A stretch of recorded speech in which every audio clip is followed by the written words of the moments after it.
Hi everyone, welcome to Sulit Tech Review. So welcome sa part 3 ng ating mga sulit na phone sa Shopee ngayong 11/11 sale. So ang meron naman sa atin ngayon, kagaya na makikita nyo, meron tayong dalawang Vivo phones, dalawang Oppo, tsaka dalawang Poco. Titingnan natin kung magkano yung mga phones na to, ano yung specs nila, at bakit pwede ninyo i-consider bilhin to ngayong 11/11 sale.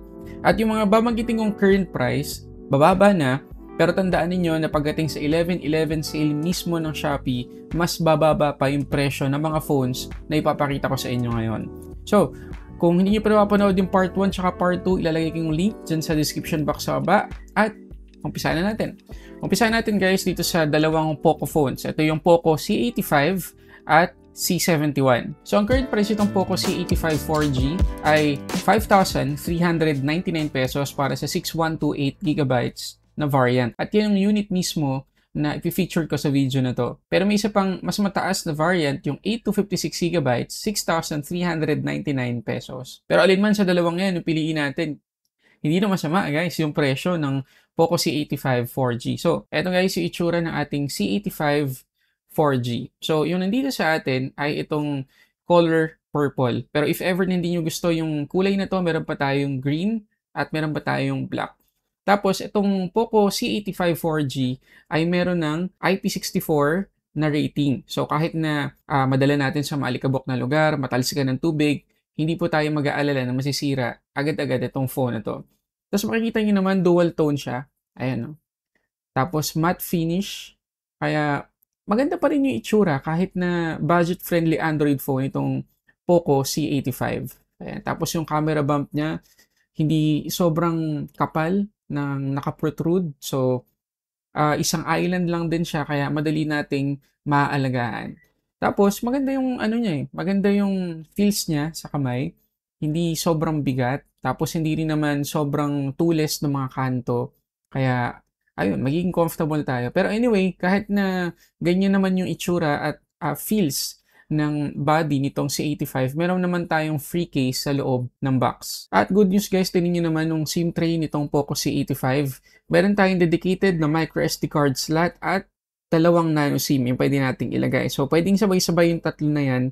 Kaya, expandable yung storage ng phone na to. Marami tayong mailalagay na mga files, mga photos, music, movies, kahit na budget-friendly lang. At ang maganda pa dito sa C85 na nagustuhan ko, hindi lang siya compatible sa 2.4 GHz na Wi-Fi connection, pati na rin sa 5 GHz Wi-Fi connection. So, yung part na yan, sa totoo lang, hindi na problem kahit sa mga budget-friendly Android phones sa ngayon. Kadalasan, lahat ng phones ay compatible na sa 5 GHz Wi-Fi connection. Mabilis din guys, kahit papano yung fingerprint scanner natin dito sa Poco C85, kita nyo naman, isang dampi na unlock. Hindi sobrang snappy, hindi super quick, pero reliable guys. Kasi nga, conventional fingerprint scanner inilagay dito ng Poco. Ayan, so talagang mas secured compared sa mga in-display na optical fingerprint scanner. Ngayon, pagdating naman sa audio nitong C85 4G, meron tayong headphone jack dito sa may ilalim. Plus, kahit na single firing speaker lang yung meron tayo dito sa phone na to, malakas yung kanyang speaker kasi may 200% audio boost na inilagay dito yung Poco. At sa pakikinig ko dito, hindi sabog kahit na itodo natin yung volume niya, hindi tunog lata. So, kahit single firing speaker lang, masasatisfy pa rin tayo sa tunog ng phone na to. Ngayon, pag-usapan naman natin ng performance nitong Poco C85 4G. Android 15 na siya out of the box. HyperOS 2.0 na yung kanyang skin. Tapos, Hilo G81 Ultra, yung kanyang chipset. LPDDR4X yung RAM niya. At yun lang, medyo mabagal yung storage natin dito. eMMC 5.1. Pero meron naman tayong memory extension na additional 6GB dito sa 6128GB na variant. At doon sa 8 to 56 hanggang 8GB naman yung memory extension. At napaka-decent naman nung nakuha nating Antutu score dito sa C85. Pakita ko sa inyo kung ilan. Ayun guys, 369,055. Well, hindi siya matuturing na mataas, pero acceptable na para sa presyo niya. Pero kayo guys, ano masasabi niyo sa Antutu score nitong C85. At maganda rin yung result natin dito sa wildlife stress test kasi 2% lang inabawas sa kanyang battery at 4 degrees lang inadagdag sa kanyang temperature. Ngayon, speaking of battery, yan yung isa sa pinagmamalaki ng Poco dito sa C85 kasi 6,000 mAh yung capacity nito na capable sa 33 watts na charging speed. So, napaka-decent ng battery department ng phone na to kahit mura lang. Tingnan nyo naman guys, 15 hours and 8 minutes yung nakuha nating SOT. Napaka-decent ng SOT na yan. Tapos, pagdating sa charging time, 58 minutes lang inabot from 19 to 100%.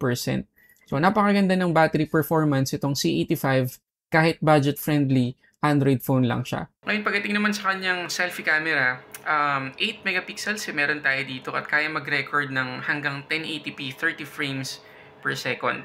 Tapos, ang kanyang rear camera naman or main camera ay 50 megapixels. Okay, so tapos na tayo sa C85. Isunod natin ngayon itong C71. So, itong Poco C71 4G ay mabibili natin sa dalawang variant din.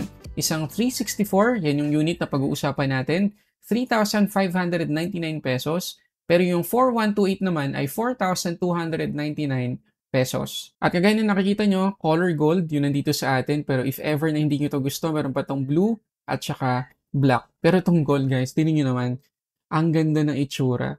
Matte finish, hindi dumihin. Tapos hindi mo akalain na less than 4,000 pesos lang yung presyo ng phone na to sa ganda ng design niya sa likod. May konting guhit-guhit pero walang texture. Design lang siya talaga.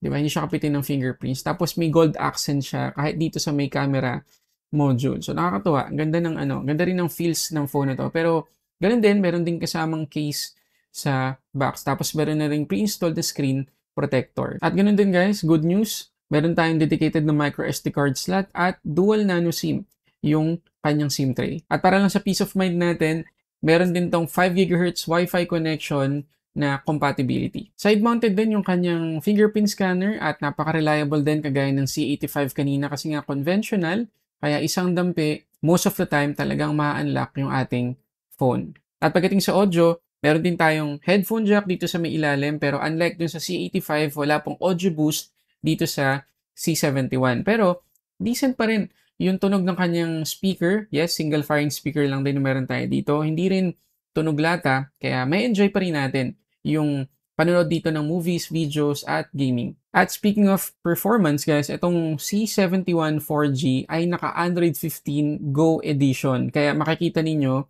vanilla Android yung kanyang UI, yung experience natin dito. Wala pong HyperOS or Poco OS na naka-install dito. Talagang pure Android 15 Go edition po. Kaya medyo para sa akin mas snappy yung performance nitong C71 kahit mas mababa yung kanyang specs compared dito sa C85 na naka-HyperOS na skin. Tapos yung kanyang chipset ay Unisoc T7-250, tapos LPDDR4X yung RAM natin at eMMC 5.1 din yung ating storage type. Pero kahit vanilla Android, yung meron dito sa C71, makikita ninyo meron pa rin tayong memory extension na up to 3 GB or double nung RAM na mapipili nating variant. Hindi na rin masama guys, yung Antutu score na nakuha natin dito kasi hindi ganun kalayo sa C85 kanina, 357,545 yung nakuha nating score dito. Ang ganda rin ng result ng ating wildlife stress test kasi 2% lang yung nabawas sa kanyang battery at 3 degrees lang nadagdag sa kanyang temperature. Mas mababa din yung battery capacity natin dito kasi 5,200 mAh lang tapos yung charging speed niya ay 15 watts lang. Pero tingnan yung SOT. Mas mataas kaysa sa C85 guys. 20 hours and 37 minutes. Ganon kaganda yung battery life dito sa C71 kahit 5,200 mAh lang yung battery capacity niya. At pagdating naman sa charging, 19 to 100%, 2 hours and 6 minutes ko to na-charge. So, 8 megapixels lang din yung selfie camera natin dito sa C71 pero kaya mag-record ng hanggang 1080p naman. Hindi naman 720p so goods naman. Tapos yung kanyang main camera sa likod ay 32 megapixels. So again, ayan yung dalawa nating phones from Poco, C71 at C85. Puntahan naman natin ngayon itong mga Vivo phones. So meron tayong Vivo Y19s tsaka Y04 or Y04 dito. Okay, so unahin natin yung Y19s. So ito yung ating Vivo Y19s. At ang current price ito ay 5,999 pesos para sa 4128GB na variant. At yung nandito sa atin ngayon ay itong Pearl Silver. Napaka-premium. Tsaka napaka-decent guys. Napaka-professional na itsura kahit mura lang. Pero kung ayaw nyo nito, meron pa tong glossy black na color. Napakaganda ng ng design. Matte finish pa rin.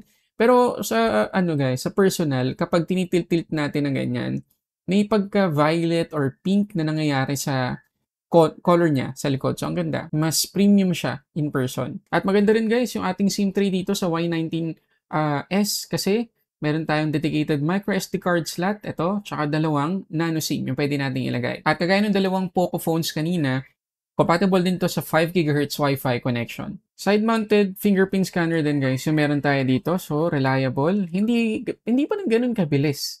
Pero, ayan o, kita nyo naman. Sandampi, ma-unlock naman siya. At pagdating naman sa audio department, maganda guys, yung i-offer ng Y19S sa atin. Kasi meron din tong headphone jack sa ilalim, plus dual speakers yung meron tayo dito. So, mas magiging immersive yung ating experience kapag nanonood tayo ng movies at videos dito. Tapos, malakas yung kanyang max volume guys, so hindi rin tayo mabibitin. At out of the box, pagdating sa performance, naka FunTouch OS 14 to, pero na-update ko siya to FunTouch OS 15. So, meron siyang magandang software support sa Vivo. Tapos, Android 15 na siya ngayon. At yung kanyang chipset ay Unisoc T612. LPDDR4X yung ating RAM dito. At eMMC 5.1 lang din yung ating storage type. At meron din tayong extended RAM na up to 4 GB or double ng RAM na pipiliin nating variant. Ito yung Antutu score na nakuha natin dito sa Y19S. 348,381 lang. So far, ito yung may pinakamababang Antutu score mula nung nag-start yung video na to. Pero decent pa rin na maituturing kasi mas malaki naman yung ating storage dito, 1 to 8 gigabytes. Pero ang ganda nung wildlife stress test result dito sa Y19S kasi tingnan nyo naman, walang nabawas sa kanyang battery. 100% pa rin after nung test at 1 degree lang guys yung nadagdag sa kanyang temperature. Ngayon pagdating naman sa battery department, itong Y19S ay merong 5,500 mAh na capacity at capable sa 15 watts na charging. So, tingnan natin guys yung napakagandang SOT na nakuha natin dito. Tingnan nyo naman guys, 18 hours, 44 minutes. So, kahit hindi umabot ng 6,000 mAh yung capacity natin, napaka-decent na makukuha nating screen on time or battery performance dito sa Y19S. Pagdating naman sa charging, 19 to 100%, 2 hours and 41 minutes ko siya na-charge. So, medyo mabagal-bagal compared dun sa mga naunang phone. At meron pa tayong extra features sa kanyang battery department. Meron tayong reverse charging dito sa Y19S. Yung video recording dito sa 5 megapixels na selfie camera nitong Vivo Y19S. 1080p yung sagad na video recording na pwede natin gawin. Tapos sa likod naman, 50 megapixels yung main camera niya. Okay, so tapos na tayo sa Y19S. Isunod naman natin ngayon itong Vivo Y04. So itong Vivo Y04 or Y04 ay mapipili natin sa dalawang variant. Yung 464GB ay 4,699 pesos at yun yung unit na pag-uusapan natin ngayon. Meron ding mas mataas, 4GB pa rin yung RAM, pero 128GB naman yung storage, 5,299 naman yung presyo. At kagaya na makikita nyo, violet, yun nandito sa atin, medyo glossy yung ano nito, yung texture nito. May pagka-glittery din yung effect ng kanyang design sa likod. So, kapitin to ng smudges pero hindi halata compared dun sa mga naunang phones natin. But if ever na ayaw nyo ng violet, meron pa tayong gold at saka green. Meron tayong IP64 na rating dito. So, hindi to agad-agad mapasukan ng alikabok o ng talsik ng tubig. Ang ganda rin ng ating SIM tray dito. Ganun pa rin, dalawang nano SIM plus micro SD card yung pwede nating ilagay. At ganun pa rin, compatible sa 5 GHz Wi-Fi connection itong Y04. Conventional fingerprint scanner din yung meron tayo dito, side-mounted, kaya mabilis at reliable. Meron din tayong headphone jack dito at maganda rin yung speaker natin dito sa Y04. At kagaya kanina, dun sa Y19S, na-update ko rin to FunTouch OS 15 yung kanyang skin at Android 15 na yung kanyang version. Tapos ang kanyang chipset ay Unisoc T612, LPDDR4X din yung RAM at eMMC 5.1 din yung kanyang internal storage. Meron pa rin tayong extended RAM na doble ng kanyang RAM. At ito yung Antutu score na nakuha natin dito sa Y04, 344,849. So again, saktong-sakto lang din at pwedeng-pwede na sa mga everyday applications natin. At so far, ito yung may pinakamagandang result sa wildlife stress test na nakita ko sa lahat ng phones na i-feature natin ngayon.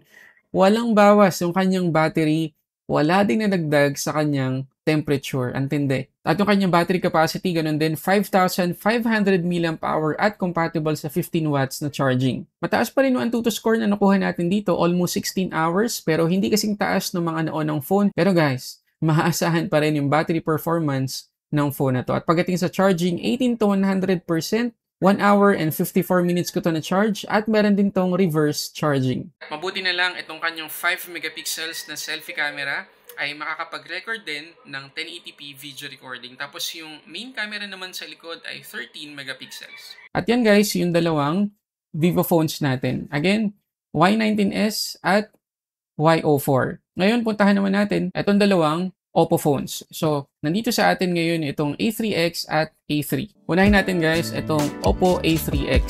So, itong A3X ang bibili natin sa dalawang variant. 464, 3,699 pesos at yan yung unit na pag-uusapan natin ngayon. Isa pa yung 4128 naman ay 4,269 yung current price. At ang ganda rin guys na itsura ng likod nitong A3X. Hindi man sobrang premium, hindi man sobrang modern yung kanyang design, pero matte finish pa rin guys. Hindi kapitin ng mga smudges, fingerprints, at obviously nandito sa atin ay itong Nebula Red, pero meron pa itong isang colorway, Ocean Blue. At napakatibay din ng phone na to kasi maliban sa IP54 na rating, meron pa itong MIL STD 18H na certification. So kahit mabagsak natin, hindi agad-agad mababasag or masisira. At ang ganda rin ng kanyang SIM tray, ganun pa rin. Dalawang nano SIM pwede nating ilagay at isang micro SD card. At para din sa kapayapaan ng isip natin, compatible din to sa 5 GHz Wi-Fi connection. At kagaya ng ibang phones, side-mounted fingerprint scanner din na meron tayo dito. Hindi rin ganun ka-snappy kapag nag-unlock tayo gamit yung kanyang conventional fingerprint scanner. Pero guys, reliable at mas secured yung ganito. Pagdating naman sa audio, meron din tayo ditong headphone jack at meron tayong up to 300% na audio boost dito sa Oppo A3X. Kaya masasatisfy talaga tayo sa tunog at sa lakas ng kanyang volume. Ngayon pagdating naman sa performance, ColorOS 14 pa rin yung ating skin dito tapos Android 14 pa rin tayo. Snapdragon 6S 4G Gen 1 yung kanyang chipset, LPDDR4X din yung RAM at eMMC 5.1 din yung kanyang storage type. Ayun isang bagay na kailangan nyo i-consider bago nyo ito bilhin na hindi updated yung kanyang software compared dun sa mga noon ng phones na naipakita ko dito sa video na to. Meron din tayo ditong RAM expansion na up to 4 GB. At so far guys, ito rin may pinakamababang Antutu score na nakuha natin pero nasa 300,000 pa rin naman yung kanyang score. At pagdating sa result ng wildlife stress test, makikita nyo yung 7% ng battery yung nawala at 7 degrees din yung nadagdag sa kanyang temperature. Ngayon pagdating sa battery, 5,100 mAh lang yung capacity nito at compatible sa 45 watts na charging speed. Mabilis yun. So, tingnan natin kung ilan yung SOT na nakuha natin dito sa Oppo A3X.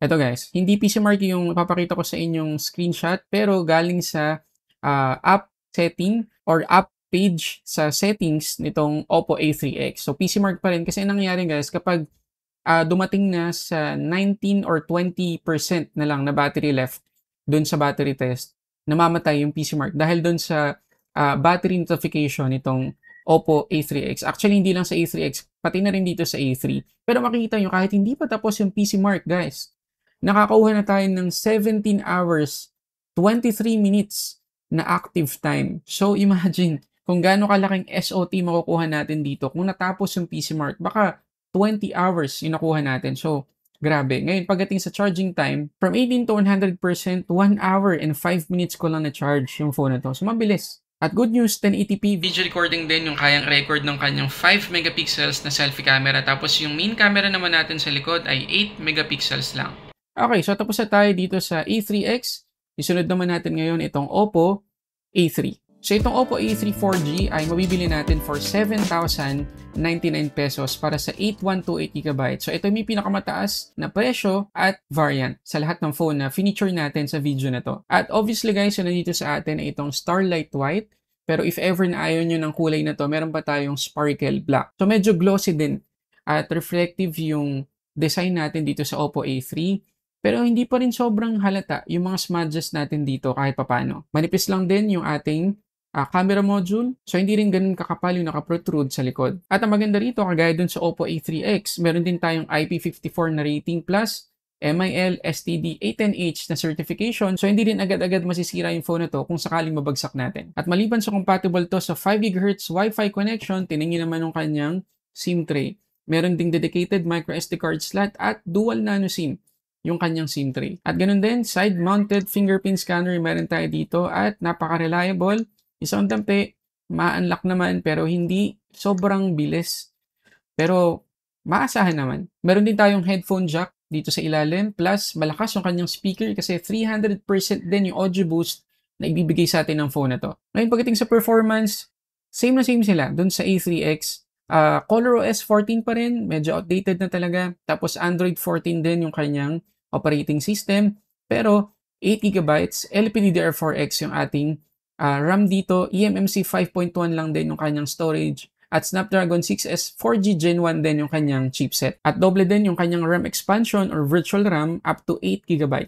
Mas mataas naman yung nakuha nating Antutu score dito sa A3 compared dun sa A3X kanina, 319,574 dahil na rin sa mas malaking RAM. Pagdating naman sa wildlife stress test, makikita nyo na 6% yung nabawas sa kanyang battery at 7 degrees naman yung nadagdag sa kanyang temperature. Ngayon pagdating naman sa battery, 5,100 mAh yung capacity natin dito sa Oppo A3 at ganun din yung kanyang charging speed, 45 watts. At kagaya sa A3X kanina, hindi rin natapos yung ating PCMark test dito pero kita nyo naman guys, yung active time ng PCMark, 18 hours, 9 minutes. So imagine guys, kung natapos natin yung test, baka umabot ng 20 to 21 hours yung kanyang result. At pagdating sa charging time, 18 to 100%, 1 hour and 5 minutes ko lang na-charge yung phone na to. Kagaya doon sa A3X. Kaya ding mag-shoot ng 1080p video recording yung 5 megapixels na selfie camera nitong Oppo A3 at ang good news, 50 megapixels yung main camera natin sa likod. So mas magandang mga pictures na makukuha na natin dito sa phone na to. So yun guys, yung dalawa nating Oppo, yung A3 at A3X. So alin sa 6 na phones na to, ang para sa inyo ay pinakasulit? Isa ba dito sa dalawang Poco phones? O isa ba dito sa dalawang Vivo phones? Or meron ba kayo nagustuhan dito sa dalawang Oppo phones? Kung alin man yung napili ninyo dito sa 6 na pag-usapan natin mga phones, pwede yung i-click yung basket icon dito sa may gilid sa baba ng video na to para makita ninyo yung list ng mga updated pricing ng mga phones na napag-usapan natin dito at pabibili natin to lahat sa Shopee at kagaya na sinabi ko kanina sa umpisa ng video na to, yung mga current price na ipinakita ko ng mga phones na to ay mas bababa pa sa 11/11 sale ng Shopee. So abangan nyo yan. So again guys, if ever na gusto nyo mapanood yung part 1 tsaka part 2 ng mga sulit phones na mabibili natin sa 11/11 sale ng Shopee, nandyan yung link sa description box sa baba. At maraming salamat ulit sa panonood sa video na to. Sana nakatulong para mas makapag-decide kayo kung anong phone yung bibili ninyo sa 11/11 sale. So yun muna guys, maraming salamat sa panonood para sa samot-saring unboxing and reviews. This is Sulit Tech Reviews.